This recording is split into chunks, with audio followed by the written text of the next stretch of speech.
You're watching Sitka Community TV. Be sure to like and subscribe if you like what you see. Yeah,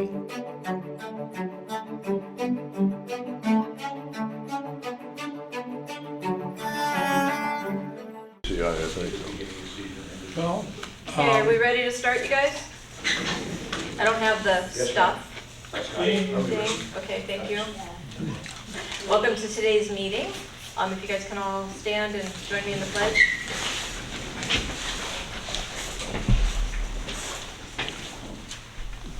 I pledge allegiance To the flag of the United States of America and to the republic for which it stands, one nation, under God, indivisible, with liberty and justice for all. Thank you. All right. And so, we don't have any visiting Rotarians. We have a guest online. We don't have any guests of Rotarians. Do we have announcements that we can make quickly? I would like to hear about Kids Fishing Day. Would you like to hear about Kids Fishing Day? Okay. So Kids Fishing Day was this past Saturday. Thank you all for everyone who came out to help set up, tear down, cook, wander, whatever, have your kids fish, grandkids fish, whatever it was that you did. It was great. It worked out really well. I don't know the exact total of participants, but the last time I asked, it was over 80. So there were a lot of kids out fishing. There were a lot of boats. I think, John, you were thinking like 40? Over 40, Over or close 40 to, boats. close to 40 skiffs. Yeah, so it was pretty well attended. Weather held out most of the time, which is always nice. Yeah, it went well. So. I put up a blog post this morning with about 40 pictures from it. Oh, nice, great, thanks. Yeah. I didn't see that yet. I've been having to actually work this morning and not just look at Facebook, but you know, I'll get to it. Thanks so much though for the pictures. Anyway, so yeah, so it went pretty well. Not a lot of fish though, so if anyone wants to fish, I think they're still out there in the lake. but now you need a permit. But, well, yeah, but, you know. And all the ones that were caught went back in the lake, as I understand it. Is that right? Not all. Not all. Not all of them? There were a few, I think, that went home. Some went home, some died, and they were fed to the Raptor Center, and they did CPR on one fish to try and get it going again. That You can put your thumb and start its heart, and then they run it through the water to run. I was talking to the person from the Forest Service, and she was telling me how you do CPR on a fish. Mouth to gill. No, but it was a pretty interesting process to watch. I couldn't get good pictures because her hands are over the fish the whole time, you know. Like the thumb on the heart, and then running it through the water to get water through the gills. Huh. Interesting. So we at least had one fish brought back from the dead. Oh, it Wow. did come back. Oh, that's exciting. All right. The kid who caught it was in tears. She had killed her fish. Okay, then, John, do you have announcements? Duck audit, Saturday, 9:30. Everybody, you guys can't hear him because he's not talking very loud. I'm not talking very loud. What? There you are. Duck audit, Saturday, 9:30. A great deal of work has already been done. All the ducks numbers are segregated, so we'll be just putting them in the grid and dispersing them that way. So it should not take anywhere near as long as it has in the past.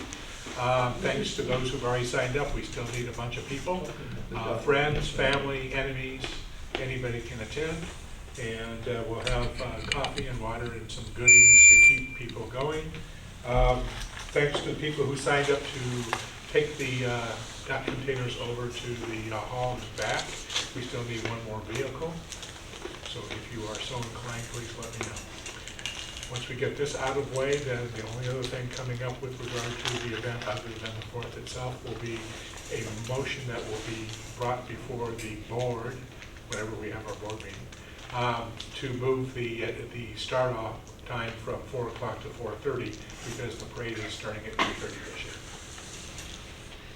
And that's at the fire hall on Saturday, 9:30.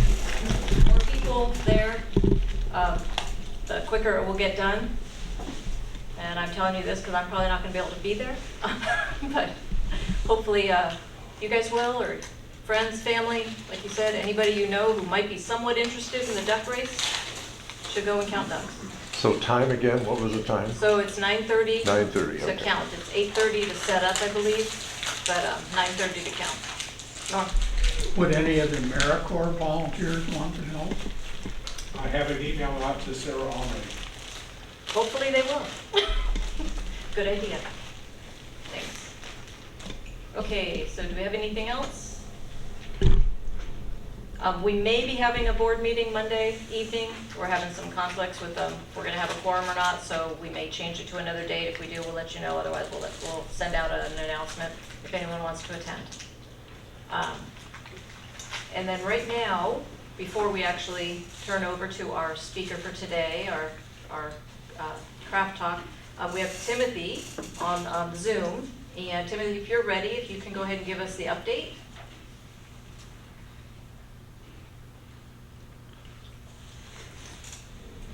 Rotarian, it's my pleasure to meet you again and to give short updates about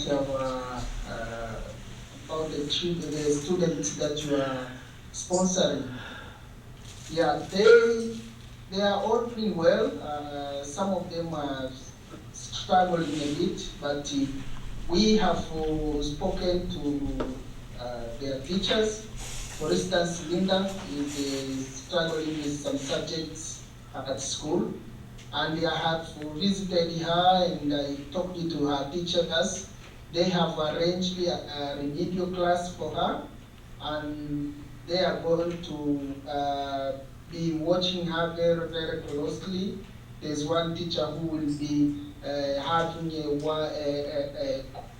a session with her after the classes. So they hope she will improve. I sent the report cards, and you saw a report card, and she got some D's, and that was not very good. But we have other students who are doing very well. For instance, Rosie, who is in secondary level, she has improved so much academically. Her performance is good, and when I visited her last month, the teachers' comment reflected that she's very, very focused, and she's looking forward to doing national examination this year so that she can qualify to go to high school. And she's confident that she will pass her exams to go to high school next year. Agape is also doing well. She has been quite sick lately. She broke her leg, so she was in the hospital. Her performance was not very, very bad, but because she missed so many days in her class because she was sick, we hope that this coming time she will improve. And Agape is about to do her final examination, national exams, to finish the primary level. So next year she will be in a secondary level. So these are the three children that are being sponsored by your club. The other one that is being sponsored individually by Karen, her name is Hilda. I sent her a report card. She's doing very, very well. Aika, sorry, not Hilda, Aika. She's doing very well, and she has scored A's and B's in her exams. So they are all doing well, they have improved, they can communicate. Every year we see so many changes in their lives. Their health is good, and we have very, very big confidence that all of them will pass their exams in school to go to the next level. So this has been was not possible without your support at the club and as an individual Rotarian. So we thank you so much for what you have will bring to these young girls here in Tanzania. Thank you so much. Great, thank you.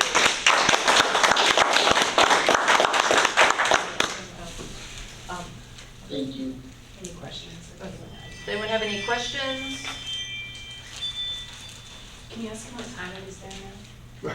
Yeah, what time is it there now? We're trying to figure out about maybe contacting the girls Zoom, what the difference is. Yeah. Right now it is 11:25 p.m. Okay, great, thank you so much. Thank you, Timothy. Thanks.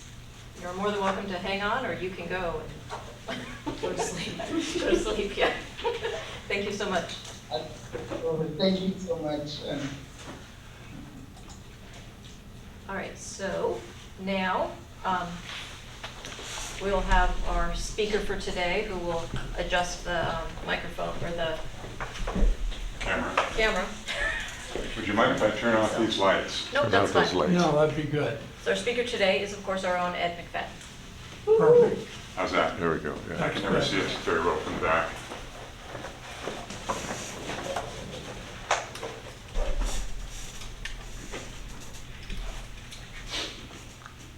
Okay, well, I'm fiddling with technical stuff. I'm Ed McFadden. I'm going to tell you a little bit about what I do, what I did, how I got here, as long as I can make this work.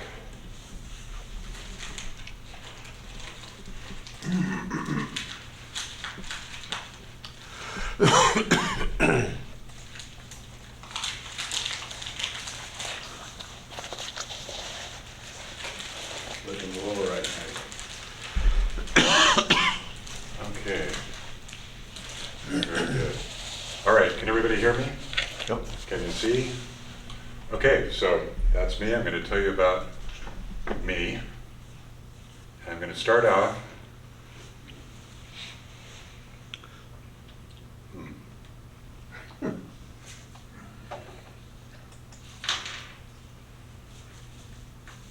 Oh, hold on, sorry about that. It jumped forward a whole bunch. Well, of course, you can't see all this, but this was my mother's favorite farmer joke. This farmer is very good at his job. He's outstanding in his field. So that's farmer humor for you. That's as good as it gets. Okay, so Vicki and I came up here from Ventura County down in Southern California. First of all, I'm not sure if anybody can see me, but we'll see. Ventura County is in the red there. It's on the coast of Southern California. We farmed and lived near the town of Fillmore, which is about 25 miles inland from the coast. I manage citrus and avocado groves, several fairly large ones. The photo on the left, it shows a 1,200 acre avocado grove, about 350 acres of avocados. The photo on the right is mostly lemons. I farmed for groups and did a lot of avocados. I figured I have produced about 150 million pounds of avocados during the last 32 years. Vicki and I had our own farm. This is an overhead look at our little 28 acre backyard. We grew oranges, avocados, and we also leased to row crops the last few years. But Vicki and I lived there, we raised our kids there. We did all of the work except for harvesting on that, plus I was taking care of 500 other acres, so we kept very busy. One thing we had constantly is some of the best fruit, citrus and avocados, any place in the world. That's actually our kitchen counter, and whatever was in season, we would always have it. So I'm realizing now that we were unbelievably spoiled because it's not the same up here. So this is what avocados are supposed to look like. They don't always look like that at Seamart or the other places, but that's what we want them to look like. I also grew lemons. Those are lemons going through a packing house, and I figure I produced about 1.9 million 40-pound cartons of lemons in the last 32 years or so. And this is my crew. We had a basic skeleton crew of about a dozen guys that worked the 500 acres, and then we'd bring in outside help for pruning and harvesting and things like that. We might have an extra 100 people on the farm, but these are guys that I worked with for 30 years and or more. And I gotta say, I miss those guys. They drove me crazy, but they were also friends. And many of them had been there a lot longer than I was. I was involved in many other groups. I've served on a total of 7 boards of directors at one time. I'm trying very hard not to ever do that again. But just a lot of different organizations. And it was mostly defensive moves, things that I needed to do to protect our farm against, well, against government interference and everything else. I served on the board of directors of the California Avocado Commission, which is a marketing order that promotes and markets California avocados. I served as the chairman of that commission for 3 terms. And that's just me leading meetings, doing chairman-y kind of stuff, cutting ribbons and doing interviews. I was also an elected official. I was elected to a local water district board. That water district was responsible for the aquifers in Ventura County, which supplied almost all of the water for agriculture. And I'm sorry you can't read that. I don't know how to get rid of that stuff, but Ventura County in California has the highest, or had the highest, dollar per acre production of all counties in California. And I think Santa Barbara County may have passed that because Santa Barbara has had a huge influx of cannabis greenhouses, so I think their average may have gone up. California ag production is almost double the total production of the next highest state in the United States. So I grew up on a farm, come from a long line of farmers. Our kids would have been the 5th generation of farmers in Southern California. Grew up with 3 brothers on a farm down in Orange County. We were put to work early on the farm. We did a lot of other stuff too. That's me on a hunting trip with my dad. And that's my brothers and I working on the results of a hunting trip with my dad. But we did a lot of hunting, backpacking, fishing. We used to go fishing at a local irrigation reservoir, and we'd go out in the evening, go fishing, come back at night, and I would drive. There'd be 5 of us in the front of the '63 Dodge Power Wagon, and I knew how to drive, so I'd be driving everybody home on the streets at 12 o'clock at night when I was 12, because I could reach the clutch and everything. I was big in those days too. That's me driving a tractor when I was 10. I was doing 9-hour days back then and getting paid for it and thinking it was the greatest thing in the world because I was making a bunch of money. That's me on the same tractor a few years later on our farm in Ventura County. And that tractor is still working. Well, that's us gardening and backpacking. That tractor is still working for my daughter who's farming, has a small farm north of Washington. The second most common question I get asked is, did I play basketball? You can probably guess what the first question is. But yes, I did play a lot of basketball in college. I went to Pomona College in Claremont. I played all 4 years. I was team captain. I led the team in scoring, rebounding, field goal percentage, almost free throw percentage, and fouls. I fouled, which, thank God they didn't record how many fouls I got or how many times I fouled out, because in those days I guess I was a little overly aggressive. But I had a great time playing. I was added to our Athletic Hall of Fame in 1992. The most important thing that happened in college is I met my wife, Vicki. And some of you may have met her, but that's what we looked like back when we were in college. We met our sophomore year. We graduated together in 1979, and were married soon after. And we've been farming and having adventures ever since. We have 2 children. The photo on the left is the birth of our son. They got a lot bigger, our daughter.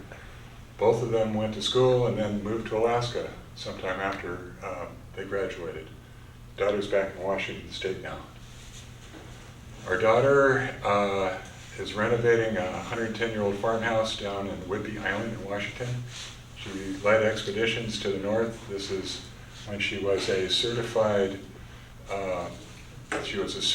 bear guard both in Alaska and Norway. And she did all kinds of crazy stuff that kept us worried. Son, Dane, and his daughter Lauren Bell live here in town. His wife? Pardon me? You said his daughter. Oh, his daughter. Oh, I'm sorry. Yeah, I'm getting to daughter, but I jumped ahead. Dane is a fireman and EMT. He's in the middle of the photograph on the right.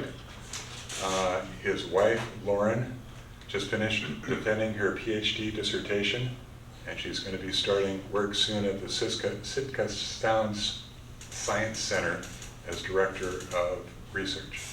Cool.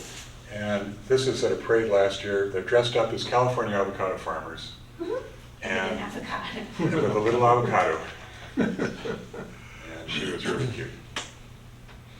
So, granddaughter turns 2 in August. She is a big reason why we're here. And we spent a lot of time with her and have helped out a lot when Lauren was working on her PhD. But she is a joy in our lives. And we're very happy to be here where we can be a part of her life and the lives of our kids. So what do I like to do? I really like farming. I'm going to have to figure out what to do up here. I guess I've been told I have to make soil and that sort of thing, but I enjoyed that life a lot. We always had a big garden at the farm for our own personal use. We had a collection of deciduous fruit trees and every sort of citrus, and we had 25 giant avocado trees in the backyard, and we grew all kinds of stuff. We loved doing that. We'll figure out how to do that here too. We loved doing flowers. We had a rose garden. We grew roses, dahlias, alstroemeria, sunflowers. We always had beds of annual flowers for cuts in the house. Loved to do that. And we liked fly fishing. Did a lot of fishing in Montana. Did a lot of fishing in the ocean. That's not here, that's much, much further south. But we're just learning about fishing here in Sitka, and there is some good fishing here, and we've had some fun with our kids doing that. I like photography. There are some great photographers here, and I'm looking forward to getting it back into it up here with. And those bears, by the way, are in Southern California. I've seen more bears in the avocado groves in Southern California than I've ever seen any place in Alaska, Montana, or any place else we've traveled. They're big, fat black bears, and they love avocados. We've had some pretty good photographic opportunities in Alaska, too. I'm looking forward to more of that. My wife and I followed flower blooms around California and the western United States, and that's the poppy blooms near Lancaster. So how do we get here? I wish I could get rid of some of this stuff. Can I help you? Yeah. If somebody knows how to, Yeah, there's Peter Geek coming to help you. Yeah, click Thank that. you. You can move that up. Can I get that out of the way? You should be able to move it. Okay. You can move that. The other I one don't know if down. you want it down or up, but do you want to move the top? I wanna There get- you go. Oh, there we go. How do we get rid of, oh, Just there. X that, yeah. Oh, okay. So, Thank you. wow. I needed that 15 minutes ago. Next time. So how do we get to Alaska, is what people ask us. But the family actually has a history here. My grandfather was up in the early 60s. He was an engineer for Shell Oil. And I grew up hearing tales of what he was doing in Cook Inlet, and fishing and hunting. And we always thought Alaska was kind of a wonderful, mysterious place. I went on some fishing trips in the 90s, out of Southeast, probably out of every place but Sitka. In 2010, when the kids started moving up here, we started exploring Alaska, around Fairbanks, and looked at a lot of places. Our daughter-in-law is a native of Homer. We spent a lot of time in Homer, looked at houses there. But then son and daughter-in-law settled here. And so in 2017, we started house shopping in Sitka. And almost 2 years later, we found something that checked most of the boxes, and we bought a house here in 2018. And we were starting to get ready to think about retiring and move up, and then COVID hit, and everything just blew up. So we were delayed a little bit. But finally, last year in August, we sold our farm and moved up here. And just last month, I cut most of my ties to farming in Southern California. Still doing some things, but people are trying to get me to do consulting and other work, and kind of enjoying taking care of a 2-year-old granddaughter and just enjoying life in Sitka. We found that Sitka is so much more rich. It's so much more richer than we thought it would be. There's so much to do here. And so many things going on. It's much different than the town we came from, the farming town we came from. And we really, really like that. So a very exciting place for us. We love enjoying the weather. And that may sound strange to an Alaskan, but everything I did was revolved around the weather. And when it was cold, I didn't sleep at night because we were doing frost protection. When it rained, it was wonderful, but it didn't rain very often. We prayed for rain. We wanted more rain. I finally got it. Short days, not a problem. Haven't quite figured out long days, but we've got blackout curtains. And so we really love it up here. It's one of the most beautiful places we've ever been. And I'm trying to push a button.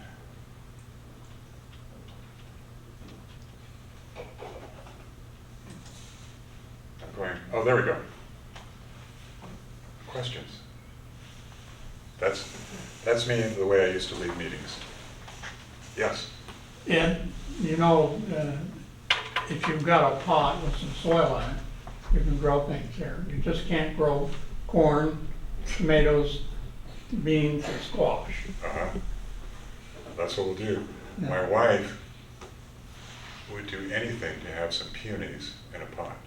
We always tried to grow peonies at the farm, and it was too hot, not acidic enough, not enough moisture. We never could do it, but we're good. It's a goal for us to grow that type of flower and some herbs and vegetables. They grow peonies up north in that Sioux Valley.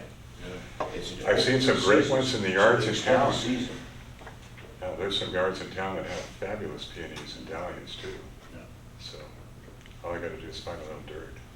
Where we live, it's mostly rock. Did you compost in California? We did, in fact, every year lemons require pruning every year. So they put up about 6 to 10 feet of sucker growth. You cut all that off so the energy will go into fruit and flowering. And then we pile it up between the rows, and we had big grinders that would just grind it. So we were constantly doing that form of composting. The same with avocados trees too. We prune and compost in place. But not quite, I think, the way you're doing it here. I've seen some wonderful little composting that people are doing on a small scale in the yard here. Yes? You said you were on the water board. Yes. And water is a big issue right now on the West Coast. It certainly Can you is. explain a little bit what a water board is and how it works? Yes. Now, it varies depending on where you are and what the source of the water is. But in Ventura County, all of the water comes from rainfall runoff. It's not dependent on snow at all, like the San Joaquin Valley and the snow that comes from the Sierras. So the district was based around a system where we collect the water in a big reservoir. We had a dam, a FERC-regulated dam with a generator, hydroelectric generator that stored 80,000 acre-feet of water. The goal was to fill that up in the wintertime and then release it. And the dam was at the eastern end of the county, and we'd release the water down through the rivers that travel through the county, recharge the aquifer, and then there were places where there were settling ponds where we'd fill it up and let the water soak down into the aquifers. And then we monitored the production of every well and charged for it, and then just try to make sure that everything was working. So a little different than some other water districts that are importing water. We imported very little water. In 2017, California passed what's called the Sustainable Groundwater Management Acts. There were actually 3 of them. And I was a founding member of a board of directors for our local aquifer whose sole purpose is to comply with that act. It took us 4 years to put together a plan that would be acceptable by the state. But we did it. Yes? This is the geekiest, best part, talking groundwater and what have you, but so how's the success in Ventura County compared to other places in California, say? Ventura County has been much more successful and has much less of a problem than much of the state. Rainwater, and we had a very strong year this last spring, solves all problems. So we were considered, our aquifers were considered impacted by the state only because that was our only source of water. And if that went out, we would be in trouble. So we had to make sure that those groundwater bases were sustainable. So most of the county is in very good shape. Parts are not quite as good, but my parts were very good. So speaking of the rain and the great rain that you had, that California had this year, did you get a chance to go see the wildfires that you wanted to see in California based upon that rain? No. That's a bummer because it had to be just Yeah. fabulous this year. Yeah. So I did. you went down. Where did you go? Did you go to Anza-Borrego? We drove from Palm Springs down to Temecula, Oh. and went through the mountains Uh-huh. up there, and there was wildflowers everywhere, and avocado trees and lemon trees and orange trees, and, I mean, I grew up in San Diego, and we didn't like do drives like that, and then since I've been back, every time we've been back, I'm like, oh my God, it's ugly here, it's brown, there's nothing growing, and now we're like, look how green it is, look at those flowers. I don't know how many times my husband said that. Look at those flowers, look at those ones, look how pretty those are. It was really nice. Well, I was a botany major in college, specializing in California native plants. So I knew the plants down there pretty well. And I know what a hemlock is up here now. I know what an alder is too. Oh, and salmonberry. I know what salmonberries are too. Mostly how to get rid of them, but yeah. Yes. So you mentioned you weren't sure about you were sure about the long nights. So have you dealt with enclosed farming, greenhouses and those kinds of things that are indoor? I actually, part of my career that I didn't talk about was I managed a large wholesale nursery for 8 years. And part of that nursery had 18 acres of plastic greenhouses. And about 4 acres of that had light control systems. So they called it black cloths. It was black plastic on cables and pulleys that would pull over and completely block out the light from plants that were daylight responsive. And so, yes, I have experience with that too. So there's lots of opportunity in Sitka. Yes, there is. All you need is a flat piece of ground. Okay. Yes. Did you farm the land that your parents and their parents farmed, or how did you? No, I did not. We grew up in Orange County, which is about 110 miles south, and that farm was sold in the mid-70s, just as I was going away to school. So, no, we had to kind of start off on our own, with our parents' help, on our own farm. But our goal, my wife's and our goal was always to raise our kids on a farm. I wanted to raise the kids like we were, and we were very fortunate to be able to do that. Was your wife raised on a farm? No, she was a city girl. She was a city girl. She adapted, yeah. She liked it. Yes. I noticed a similarity to some of the fishermen that I have known over the years here in Sitka. They tend to have, they love to fish, and so they have a job when they're not fishing so they can afford to fish. And that's what you were doing with all those groups that you were working for while you were farming your little farm. You worked for them so you could afford to farm, right? You know, it's funny you say that because that's exactly what I used to say. I used to say, I have a job to support my farming habit. Yeah. Because that allowed us to, the 28-acre farm was fun and it made a little money, but not enough to support us. Yeah. I used to say with oranges, you could put your kids through college in the 30s with 30 acres of oranges. And when we were growing oranges, there weren't enough oranges to put your kids through college altogether. It just, it was not a good place. Yes? Who did you rent your land to for the rows? We rented to some good friends who did several thousand acres of row crops. And they did mostly, they would do peppers, seed onions, cilantro, a number of different herbs. But so you saw the picture of me on the tractor. That's a 30 horsepower Ford 8N. They would get out in our backyard with two 500 horsepower Challengers and just make that, the 28 acres just at a day, they would do something that we couldn't do. We didn't have the horsepower to do it, but, so row cropping is very different than tree farming. But there came a time where my wife and I realized that we couldn't work 6 days, I couldn't work 6 days a week managing other groves, and then the 7th day spend all day on our grove. So we, about, I don't know, 5 or 6 years ago, decided we were going to lease and have weekends, or at least have Sundays. So it's even better up here. I got the place too. Beautiful. Yeah. I have another question. Yes. Did you ever try figs? I hear there's good money in figs. There is one person who has a couple of figs, acres of figs in Ventura County. They're much more suitable to the San Joaquin Valley, where it's colder and hotter, and there are thousands of acres. Yes. Can you hear me okay, by the way? Is this working? I was going to ask you a question. Yes. Do you ever have a problem with avocado dogs? I've had dogs that got very fat on avocados. And they're shiny? Yes. Everything? Okay, I saw that phenomenon when I was in California once, and I thought, I wonder if that's a problem or if that's just for fun. It's just happy dogs. We used to say we had a tree in our backyard. We had a 2-acre backyard that we didn't farm. And we had a big tree right next to the house. And when an avocado would fall, it'd slam against the shop roof, the aluminum roof, or against the ground. And then it was kind of a race to see who would get the avocado first between us and the dogs. Bears really, really like avocados. We had black bears that should have weighed 300 or 400 pounds that probably weighed 500 or 600 pounds.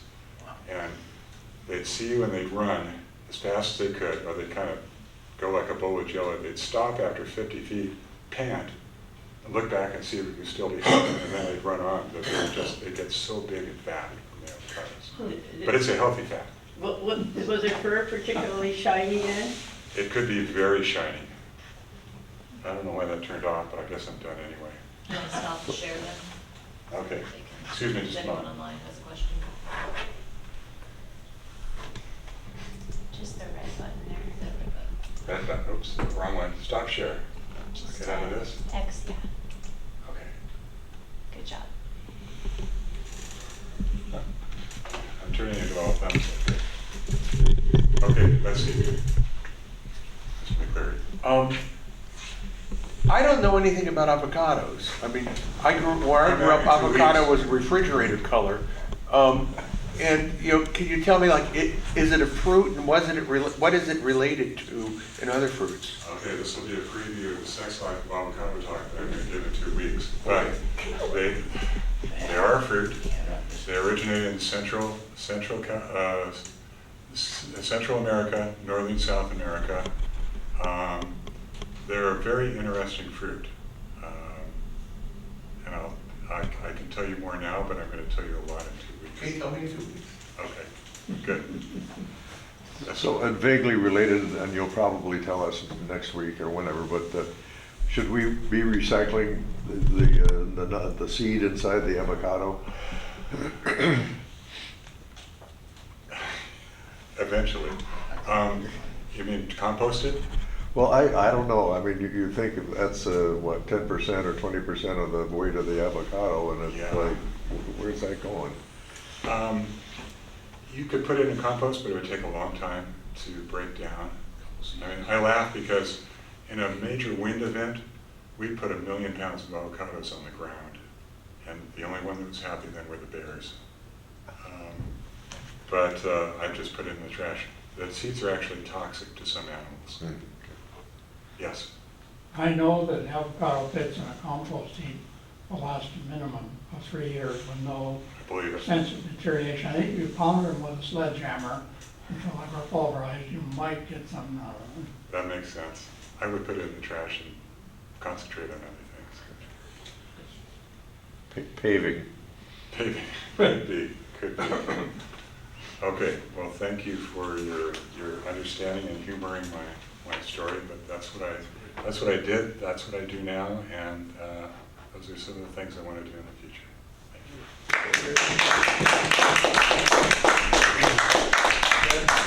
you.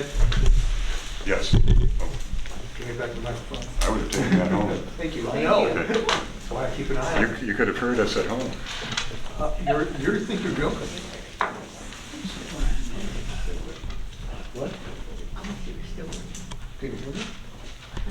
All right, so do we have any other announcements, reminders? If anybody can go to the duck audit, it would be greatly appreciated to help count the 6,000 ducks, make sure we have them all, 'cause we can't do the race without that. We have to make sure we have them all. So if you're planning on going, that would be great. If you're not planning on going, but you know somebody who might want to go, send them over to the fire hall. Like you said, there'll be coffee, there'll be water, there'll be some kind of treats. It's probably gonna be those granola bars that we got left over from the fishing day. So it should be fun. And if my plans change, I'll definitely be there to help out. We may have a board meeting Monday night. I'll try to get a message out to everybody about that. And Ed, next week, do you remember, is it the Sitka Maritime, or is that next Yes. month?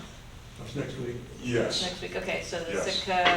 Sitka Maritime Heritage Society. Okay, so they'll be speaking to us next week, so I hope you guys can all join us. Thanks. Thanks.